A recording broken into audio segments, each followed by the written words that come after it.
Right, and so welcome to our first podcast. What do you reckon? It's good, isn't it? Yeah. Like this. Like this. We're sat and we're looking at the videos. we're on screen as We're well. on screen. For those watching on YouTube, we're having a nice cup of tea. Nothing stronger. It is early in the morning. Well, it is for me. Gerard's been up for about 7 or 8 hours. I think I've been up for about 1. We've both got our music T-shirts on. Fortunately, not clashing. Yeah. I've got or the clash, not clashing, or the clash. Or the clash. Yeah, I've got my music. No music on a dead planet T-shirt. That's got a bit of a look to the Unknown Pleasures. It is. It's a range of T-shirts, and this one is Joy Division and Peter Saville's version of No Music on a Dead Planet. So it signifies. What's No Music on a Dead Planet? Then? It's about green issues, ecology. Oh, right, okay. So music, getting behind treating the planet the right way. So who's that? You said Peter Hook? No, it's Peter Saville, the guy who did the original. Yeah. Well, he didn't do the original. He copied the original design for Unknown Pleasures.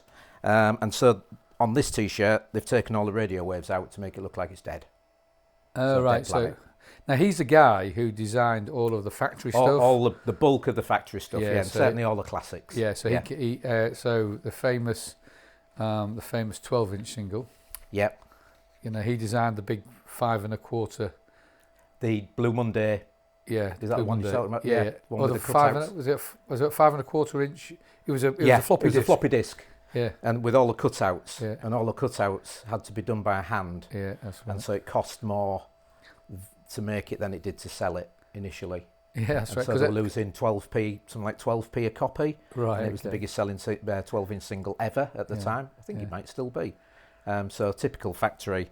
Their biggest success was their biggest loss. Yeah. Well. And then they had the Hacienda, which did something similar. Yeah, that's probably the story of Tony Wilson, isn't it? Really. Yeah. He's, And he didn't seem overly bothered about it as long as he could keep going. Yeah. Well, he was creating such a good cultural time. Really, well, it was a great cultural time, and he created some great bands, some experiences, and everything. I mean, I was just going to say, for a floppy disk, for any of our any listeners who are below sort of 30, you'll have to Google what a floppy disk is. Yeah.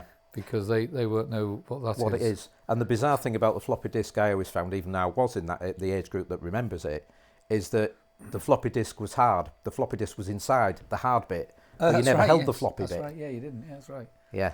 So it was kind of confusing for people who weren't really into computers at that time, saying, "Where's the floppy disk?" and you're looking for something floppy. Yeah, and well, it was all floppy when you flew it. But anyway, so that's anyway, that's that. And I've got an Echo and the Bunnymen T-shirt on. Which I think it says the Long Days. Yeah. So this was actually last year. He played some solo gigs, and Ian McCulloch, and I got this at a solo gig. So it was really just a T-shirt.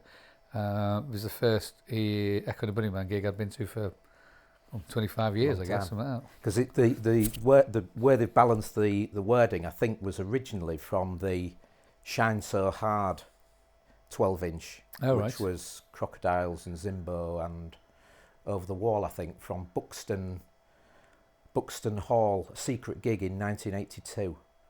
Right. I didn't get to the gig, but I did get the 12-inch. All right. So it's classic kind of livery. Yeah, it is. And if I've got some other Echo and the Bunnymen T-shirts, and as you say, it's a very similar style. Yeah. But this was he did some solo gigs in less salubrious places, I would say. Which is kind of the best places to see him. Yeah, it was, and there was probably 400 people there, and it was good actually. So we might come on to Echo and the Bunnymen at some point in the future, or I'm sure we will. Come on to Joy Division. Yes. Because it's factory, etc., etc. And more from Manchester and yeah.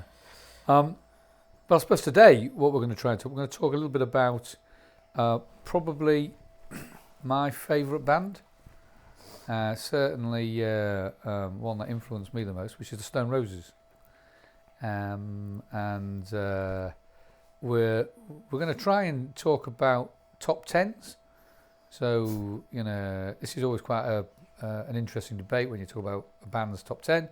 And at the end of this, we will put together a playlist which will be available on our channel on Spotify, and so it'll be a Velvet Sky Music Network top 10, or it might actually be more than that, because when we look at everybody's top 10s, or the ones we're going to talk about today, we'll probably find that when we add them together, there's probably a top 20, because not everybody has the same sort of singles or songs that they put in them.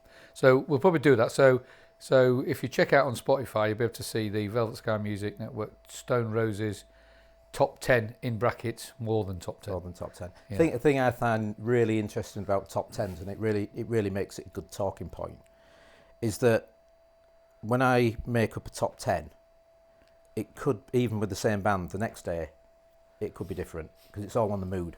For me, my mood changes, and the songs I would play on that day change. Happy, melancholy, drunk, not drunk.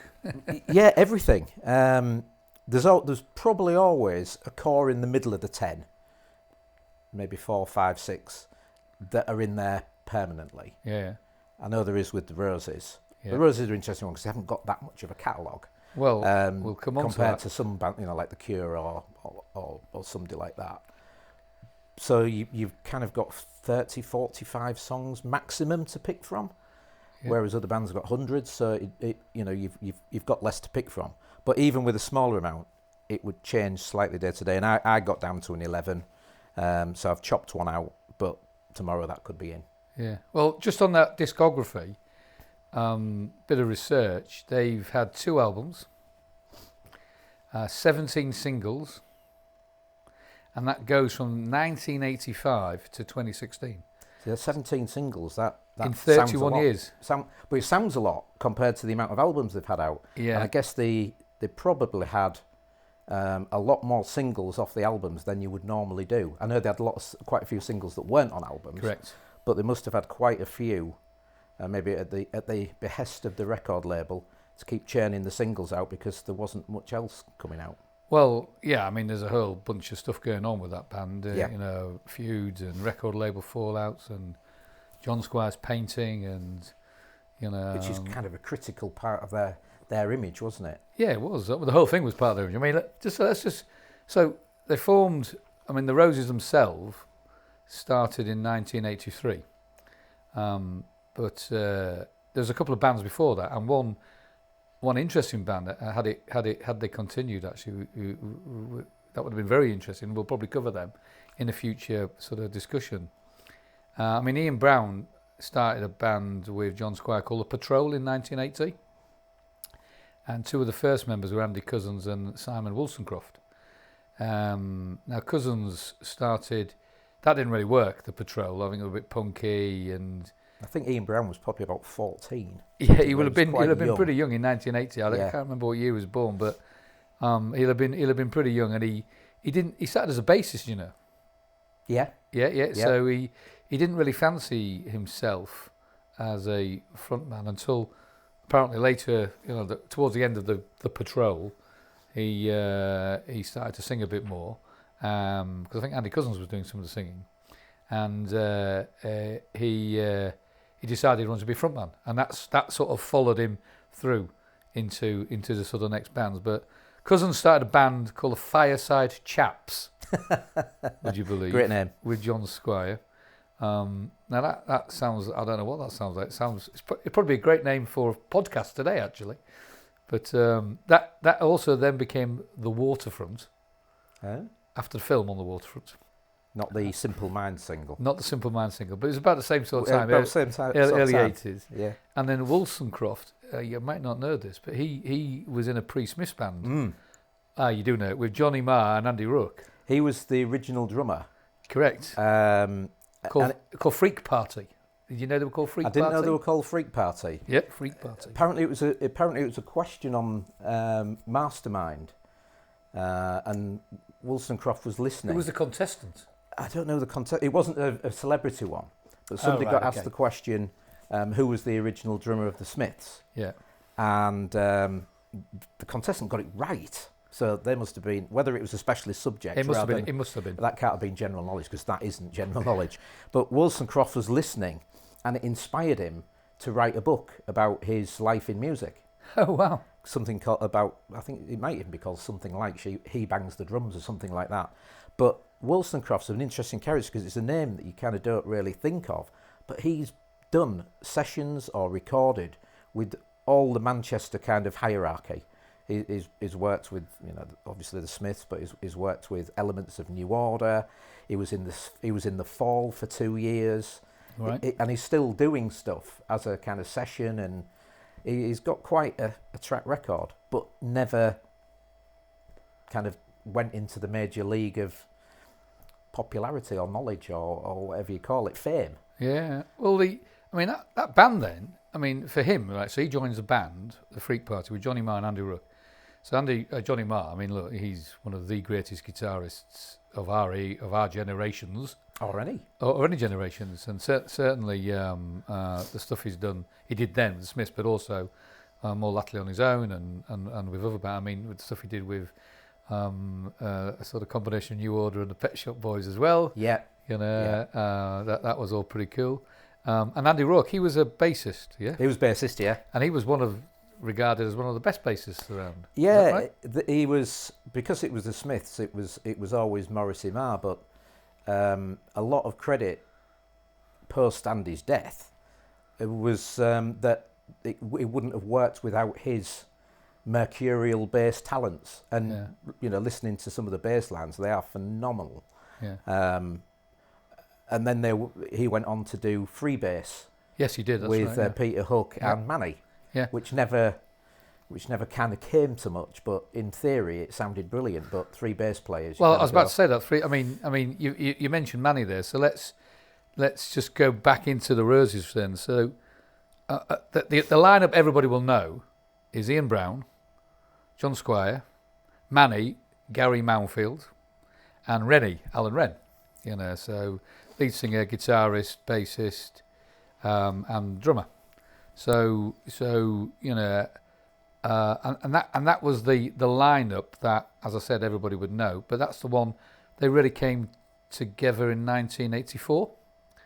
But there were some other notables, and I think we've just lost one of them.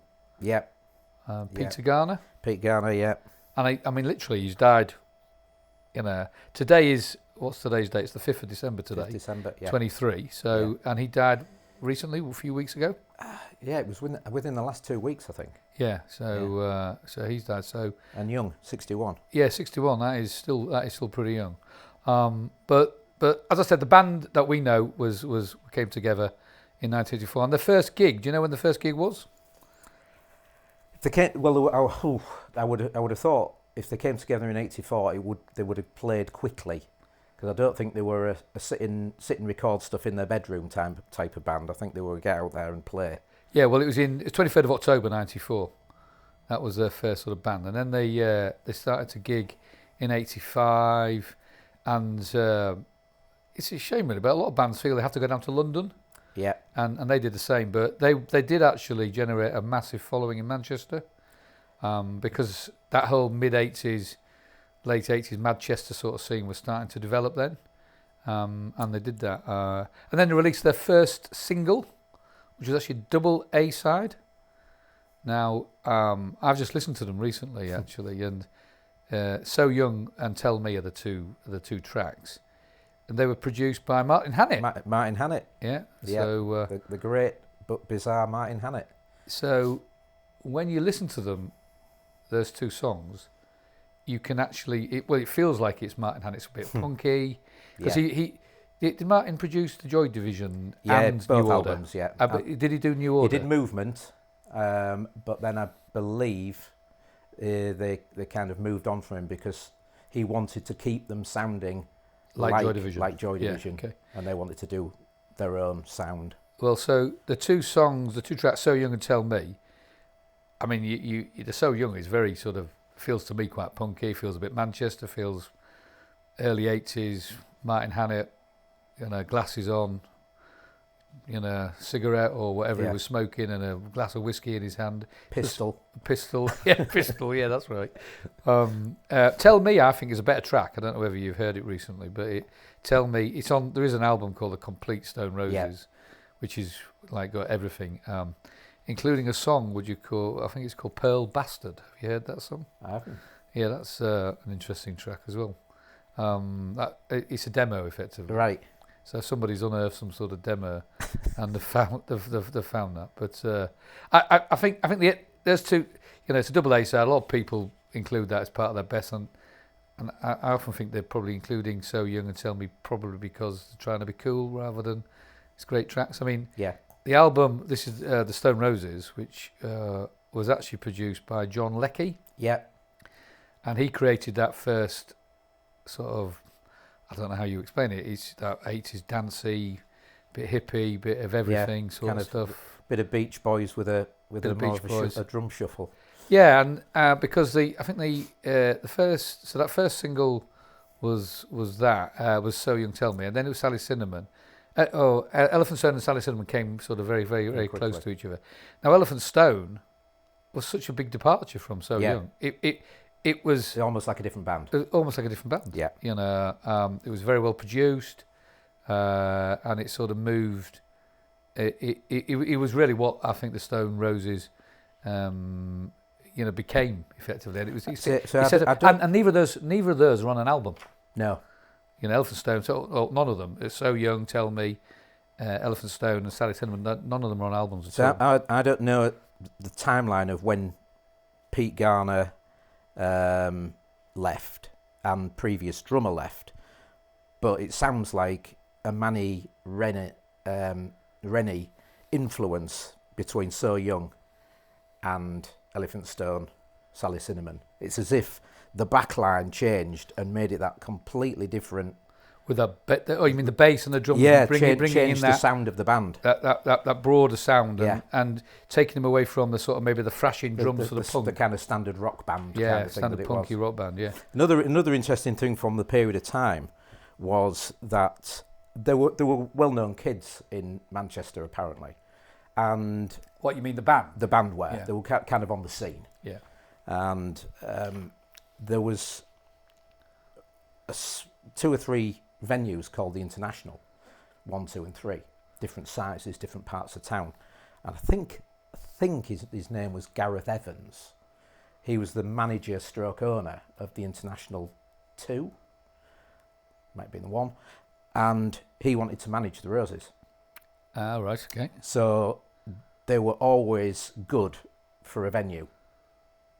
So they weren't struggling to get gigs and in a decent venue. Hence why it helped them. Which is why they built probably a very strong Manchester following. Okay, yeah. I mean, because people would go to the International too, anyway. Whoever was on.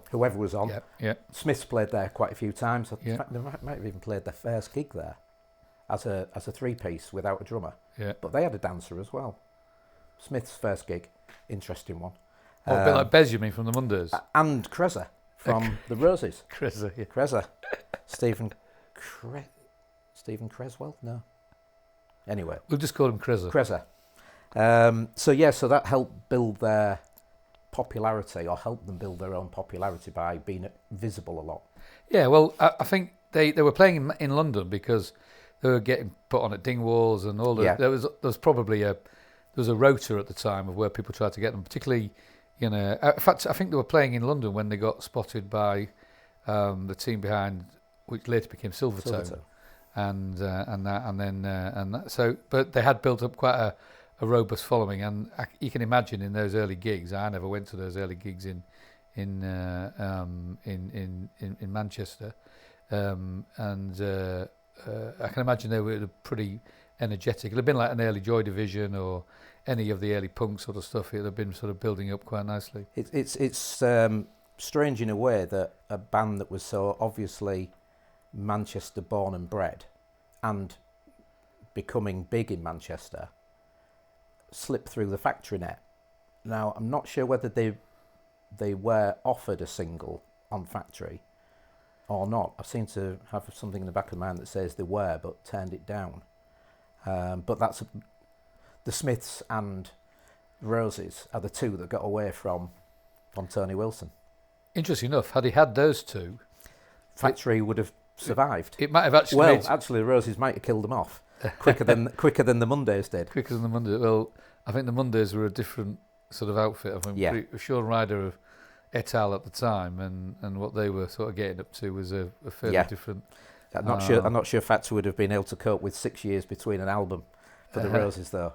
It might have happened quick. It wouldn't have happened, probably. Yeah, they might have released more. I mean, that's just an interesting point, because I said earlier, 2 albums, 17 singles over 31 years, which in musical terms is nothing. Yeah, and bearing in mind the impact they've had on the music industry in the late 80s, early 90s, and every student gig you go to, every university kid. Okay, there's probably a slight change at the moment. You got a different sort of EDM and drum and bass and that, but there's still indie kids. And if you're an indie kid, where do you go? You revert to probably the Roses and the Smiths. People do Oasis, but it's the Roses and the Smiths if you want to be, retro or vintage or heritage indie sort of music. And if it wasn't for them, I don't think we would have had bands like Oasis and the Verve and the like in the same style as they were anyway. I think they all kind of acknowledge that, don't they? Yeah. I think most of those bands kind of go, the Roses broke their way through for us to come on after them. And just, I suppose, one of the questions I always think is worth asking is, what would have happened to the Stone Roses if they hadn't fallen out with Silvertone, if they'd have released... So 1989 was the first album, 94 was the second album. If they'd released, one in early 90s, okay. Yeah. The time, maybe it's not about the time, but there was an argument in between. And if they'd have maybe released a couple, 2, 3, 4 more, would they have produced 2 or 3 more iconic albums, or would they have produced albums that maybe we didn't want or didn't like? And it might have... Would it have improved their impact, or would it have taken the shine off their impact? Well, for me, and possibly controversial, is that I don't think their kind of legacy would have changed if they hadn't have released a second album. I think their legacy is all around the first album and the singles that went down around it. So the Sally Cinnamon and stuff like that. Yeah, all the kind of stuff that happened between probably 87 to 90, 91. Yep. Before grunge came. Yep. That was the Roses period. And yes, they could have released another album. What would it have been? Would it have been Stone Roses Part 2, the same style? Would they have moved on? Would some of the songs... Because they had some of the songs written for quite a while. Now, were they written ready to go in 91, 90, like they were in 94? Or did they change the songs as time went on to match more of a Britpop sounding kind of less jangly and a bit more kind of rocky? Well, the second album was written predominantly by John Squire. Yeah. And it wasn't produced by John Leckie. He wasn't available. So you've immediately got 2 different things going on there. You got a lot more Squire influence. Yeah. So, hence a lot more guitars, as you can tell that. And with a different producer, you haven't got that same sort of production. It felt... I think a lot of people refer to it as American type music, with a sort of rocky American sound. And now there's a couple of songs on there that are in people's top 10s. There's one that's not in anybody's top 10 that I've read, apart from mine actually, which we'll talk about in a minute. But you haven't seen my top 10 yet. I haven't seen your top 10. Have I got Second Coming in there? Well, I've got a couple of Second Coming in there. I mean, that's obviously the second album for people who don't know what it is, but it's so okay. I mean, the other interesting fact is about iconic gigs, and obviously there's the Spike Island gig. Yeah. Now, Spike Island's gig is one of those. I mean, if I think there was probably 100,000 people there, was there? Maybe not as many. Maybe not as much as that. 80,000, whatever. And it was on an island, literally in the Mersey, wasn't it? Yeah, there's Widnes. It's off there. So now it's a stinking island. A stinking island, and the music was poor. It was a horrible place to get to. I didn't go to it. I didn't go to it. But if you I meet loads of people who talk about the Roses. Oh, yeah, I was at Spike Island. Well, if you were to actually get an algorithm and sort of extrapolate that, there must have been nearly 25 million people at that gig. It's like the Pistols 100 Club gig where there's about 10,000 people went to a 200 capacity or something. And a bit like Oasis when they played at the Adelphi in Hull. Which I also didn't go to. Which I didn't go to either. So, which is a venue of about 200 people as well. Yeah. So, but the Spike Island gig obviously has gone down in history. There's been a film about it. You know, there's lots of stories. There's been books written about it. You know, it's a great sort of time there. And then, and most of those early gigs, you know, if you saw them, they weren't great. You know, partly down to the music production at the time in gigs. I mean, music production's moved significantly now, and then obviously partly down to probably just, you know, there's always been a question mark over Ian Brown's voice, intermittent quality of singing. You know, there's a juxtaposition between his voice and the quality of the lyrics he writes, which I think is quite interesting. But and then they came back again in 2012-13, and then we had a few more gigs. We had the Heaton Park one, which was like a mini festival. Yeah, which was a great day. Which we went to with a friend of ours. I think Primal Scream and Vaccines were supporting that. Bob Marley's son. And the Wailers. Is it Ziggy? Ziggy, I think so. Yeah. Oh yeah. So Bob Marley's son, the Wailers, and I think the following night they had Liam Gallagher, didn't they? There was 2 nights at the Heaton Park, and then we went to Etihad. Yeah. Which you know, I've only ever been there twice. Once to see the Stone Roses, and the other time to see Hull City play Manchester City, and they scored an equaliser in the last minute. Anyway, and me being a Hull City fan, that is, by the way. So I'm not many gigs, and then they split up, and the last song they released was A Beautiful Thing. Yes. Which I'm not so sure it was. It was, yeah. I'm not so sure it was. There was huge excitement, wasn't there, about them releasing new material, and I think it's one of those, it should have just been left as it was. Yeah, a little bit going back to your point earlier that this is the Stone Roses, you know, the Stone Roses, the first album. If they'd have cut it off there, would anything have changed? In fact, would there even be more? Would there be even more sort of clamour for them? I don't know, but yeah, okay. All right, well, let's just talk a little bit about top 10. So what I've done is I've brought together 3 top 10s which are available. There's lots of top 10s out there. Yeah. Whenever you look at any band, I mean, you know, there's a lot of them are similar. So I'm going to read out the Guardian, a top 10 called Classic Rock History, and something called the Singers Room. Singers Room is quite a good website actually. And then I'm going to just then we'll talk about them. So the Guardian is they've got Tell Me. Interesting. Yeah, Made of Stone. She Bangs a Drum, Standing Here, This Is the One, I Am the Resurrection, Fool's Gold, Love Spreads, Begging You from Second Coming, and, would you believe it, if being the Guardian, FEAR, Fear by Ian Brown. So is that because they couldn't find a 10th that they really rated, or they just couldn't stop themselves because they love that single? Well, probably a bit of everything. Yeah. I mean, so let's just run through that then.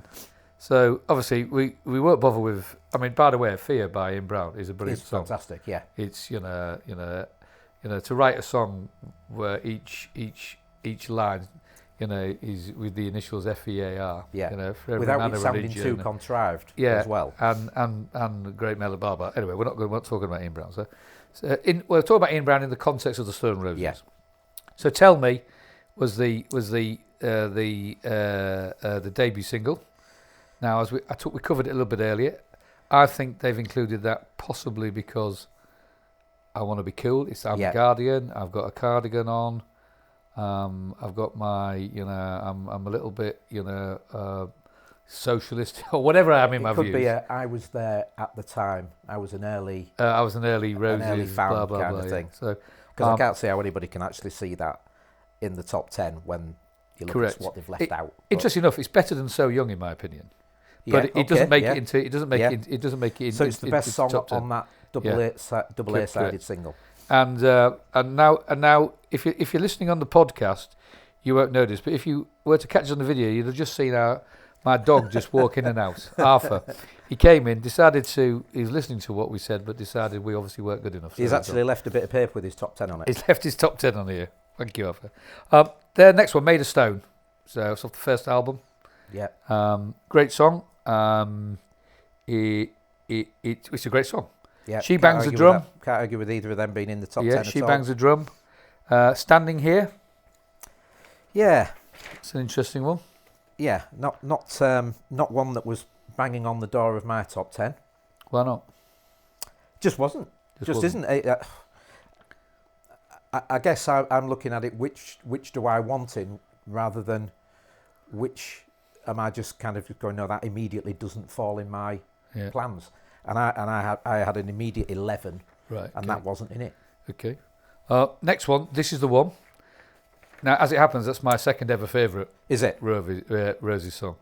That to me is it's played at a lot of football grounds. Yeah. It's whenever I listen to that, I think back to the days of indie disco and all that sort of stuff. So that's definitely it.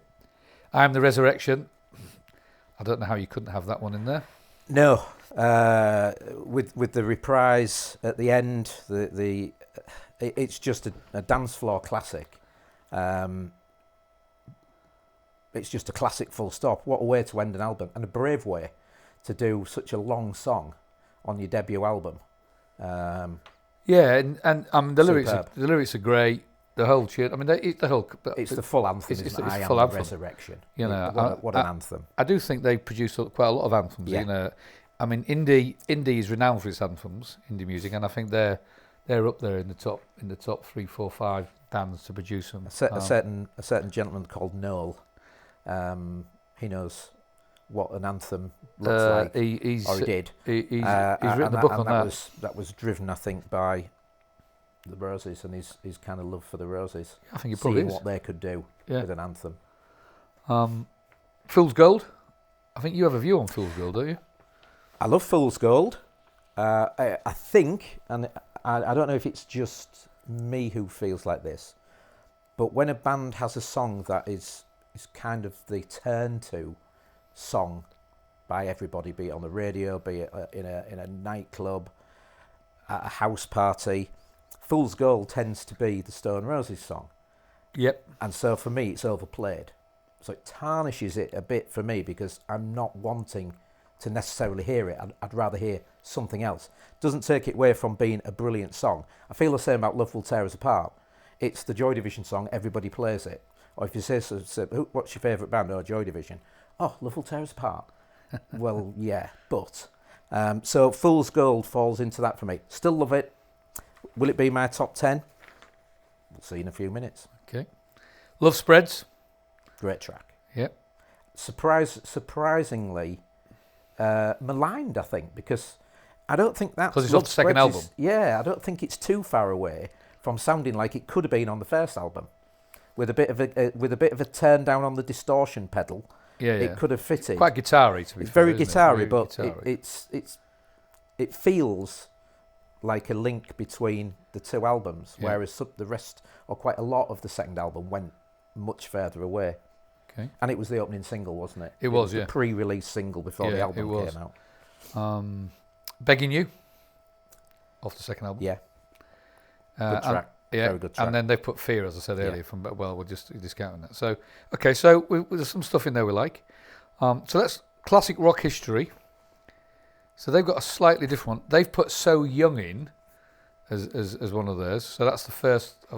He's a mate of the guy from The Guardian. From The Guardian, yeah. So he thought, well, which one are you putting in? I'm putting in Tell Me. Well, I'll put So Young in then. So that's how that was. Has anybody put Thingy Bastard in? A Pearl Bastard. That's not on mine either, by the way. Love Spreads, Made of Stone. So very similar to I'm the Resurrection. Yeah. Sally Cinnamon, which I just don't know how you wouldn't include that one. In my view, I'm giving you a preview of my top 10, I suppose. To be fair, but that's a classic Ian Brown lyrics song. It's a brilliant. For a band where they've just transitioned from a fairly mediocre single, and then they release this and Elephant Stone quite close together. I mean, they are serious tunes that they've suddenly started writing. Well, Sally Cinnamon was released in 87.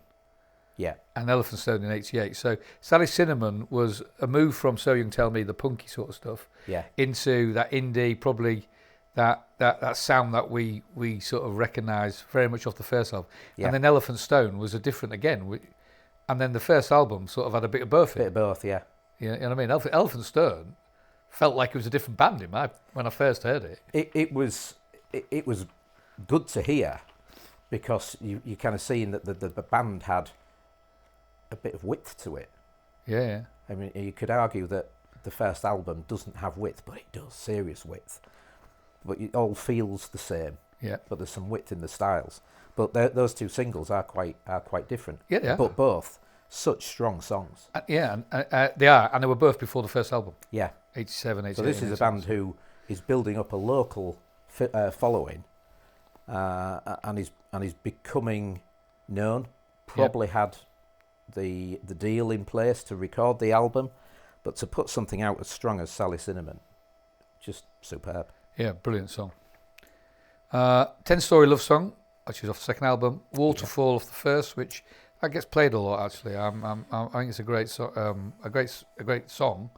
I don't know if it meet my top 10. She Bangs a Drum, which is in there. Fool's Gold again, and then the other big anthem, which is I Want to Be Adored. That's in their top 10. Yeah. That to me, I mean, I Want to Be Adored is just... I mean, starting an album with it, starting a gig with it, it's just perfect. It is perfect. The build-up is just superb. So that's classic rock history. So, you know, if you added them together, you probably get 12, 13. The third one then is Singer's Room.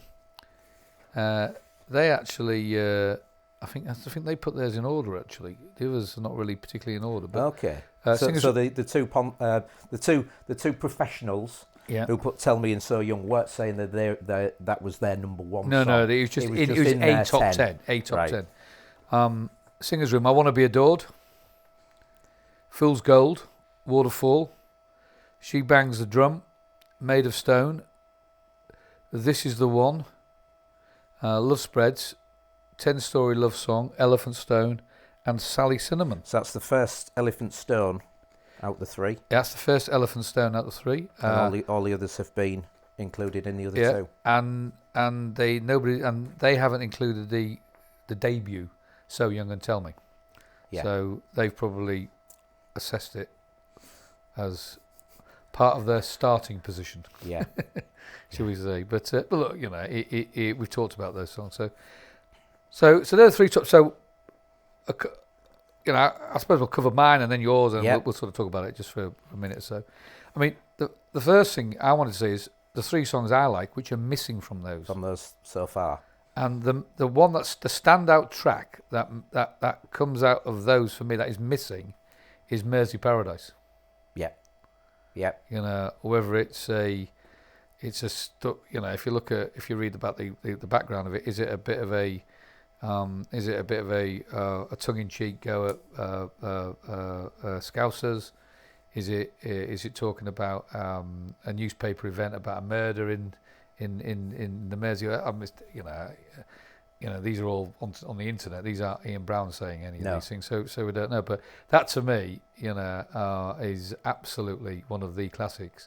You know, and in a real proper indie disco. You know, somebody who knows a bit about the Roses, they'd always put that one on. Yeah.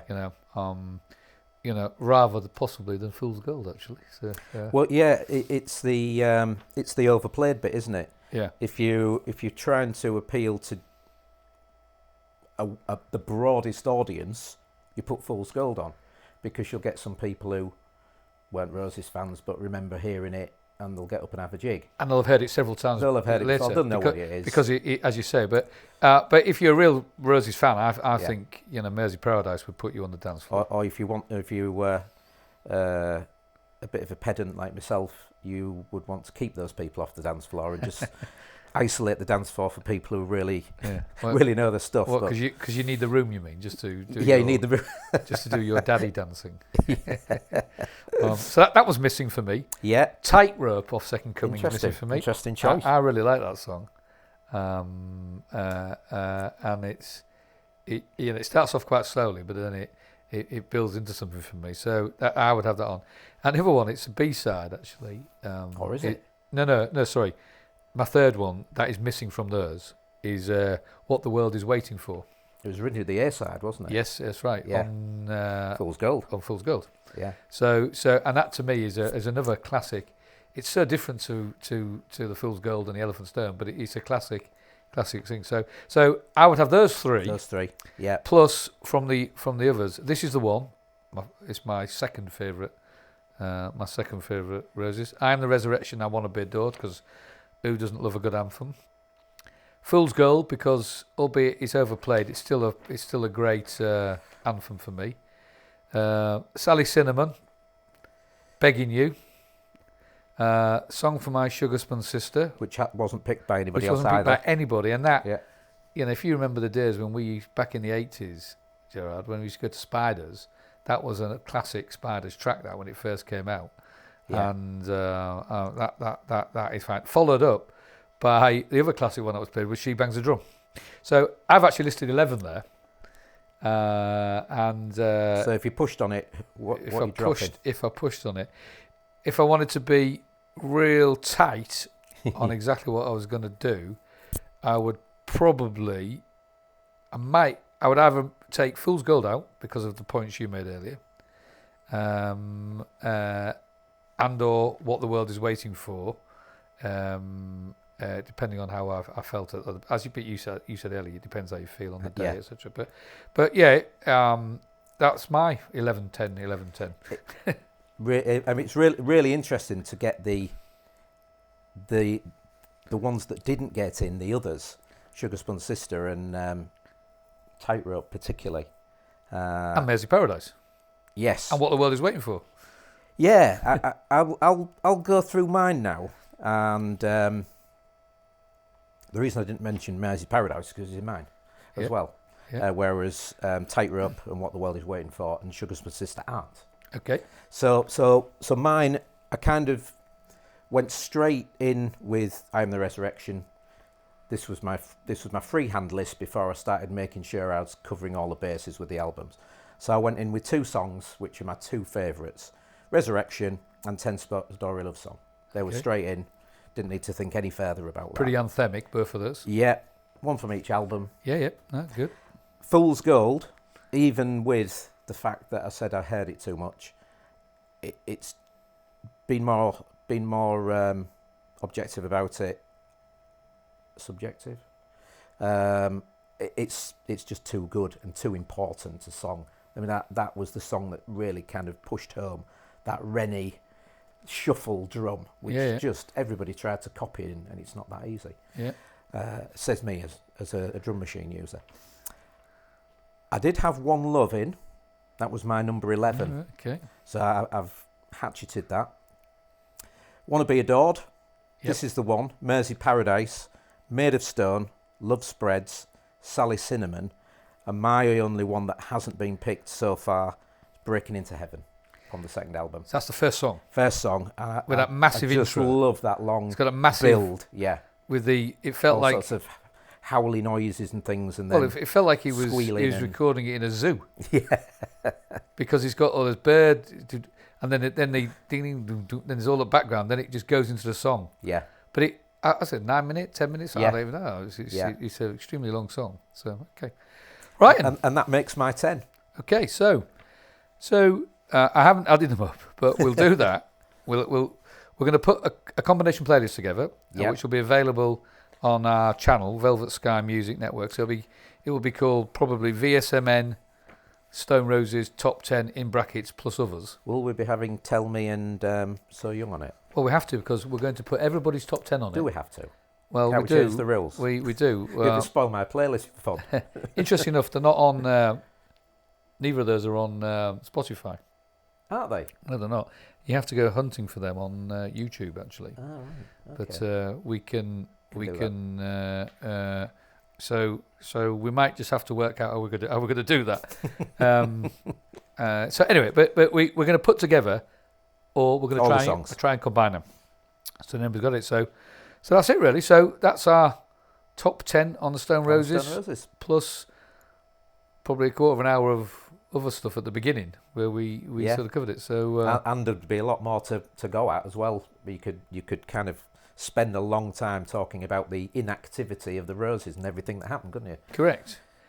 Yeah. In fact, you could spend longer talking about what they didn't do. What they didn't do than what they did, or rather what they did do. But so thanks to Gerard. And to Gerard. Yeah. So please listen again. We will be producing podcasts hopefully once a week. And if we're bored, we might be producing them more often. Link them in and align them to our playlists. And at some point, we'll have a YouTube channel as well. And then I think we're going to look at us. Yeah, you bet. Yeah, that'll put you off. And then we're going to also in the future talk a lot more about our other top 10s, but also other bits and pieces and stuff on music. So thanks for listening, and thank you, stay tuned and enjoy your day, morning, evening, weekend, etc. Holiday. Thank you. Thanks.